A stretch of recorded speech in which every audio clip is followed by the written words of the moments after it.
ఏ భేదమును లేదు.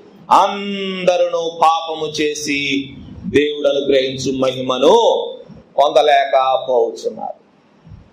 ఇది స్థితి అన్నమాట. ఇది స్థితి. వెలుగును నీవు దేశిస్తున్నావంటే నీ ఆధ్యాత్మిక స్థితిలో ఏదో లోపం ఉందని అర్థం చేసుకోవాలా. నీ ఆధ్యాత్మిక స్థితిని పరిశీలన చేసుకోవాలి. ఉదయకాలం నీ వెలుగులోకి రావటానికి ఇష్టపడటం లేదంటే నీ ఆధ్యాత్మిక స్థితిని పరిశీలన చేసుకోవాలా.